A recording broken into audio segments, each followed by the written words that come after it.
going to read a short section from the very beginning of Miller's Valley. It's told in the voice of a young woman named Mimi Miller, who has lived there all her life with her family. Everyone was waiting for my mother to fight, although no one ever said that. Everyone was waiting for her to say that they couldn't do this. Take 6,400 acres of old family farms and small ramshackle homes and turn it into a reservoir by using the dam to divert the river. Everyone was waiting for her to say that they couldn't just disappear our lives, put a smooth, dark ceiling of water over everything as though we had never plowed, played, married, died, lived in Miller's Valley.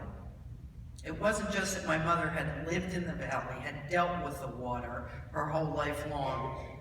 It wasn't just that she was the kind of person who preferred to solve her problems by herself, not have some people come in from outside in suits and ties and work shoes that weren't work shoes at all to handle things for her and her neighbors.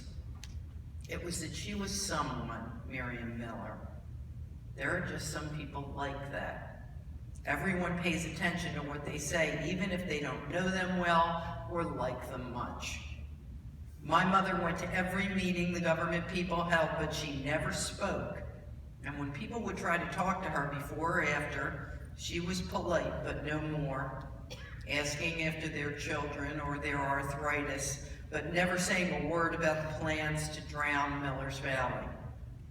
I drove up from the city for that one meeting at the church, even though she said there was no need for me to miss school or work, even though my desk was piled high with things that needed to be done.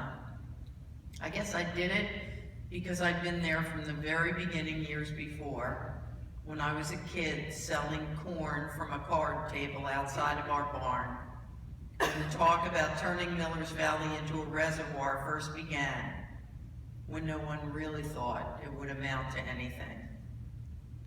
It's so easy to be wrong about the things you're close to. I know that now. I learned that then.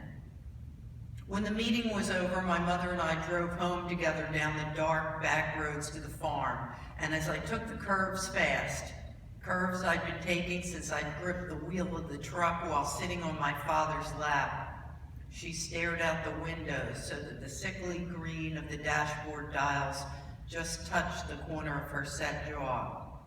You do understand this, right? I'd said.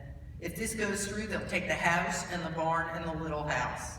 If this happens, you'll have to move. You'll have to pack up all your stuff. You'll have to find a place for Aunt Ruth and pack up all her stuff. You'll have to find a way to get her out of there. Then it's going to be like none of it ever existed. They're going to put the whole place under 40 feet of water. I'm not stupid, Mary Margaret, my mother said. The night was so quiet you could hear the wood doves comforting themselves with their own soft voices in the fields. If this happens, they're going to make the valley just disappear, I said, my voice harsh in the silence. A deer ran through my headlights like a ghost, and I slowed down because, like my father always said, there's almost never just one. Sure enough, two more skittered out. They froze there, staring, then moved on. I was ready to start talking again when my mother spoke. Let them, she said. Let the water cover the whole damn place.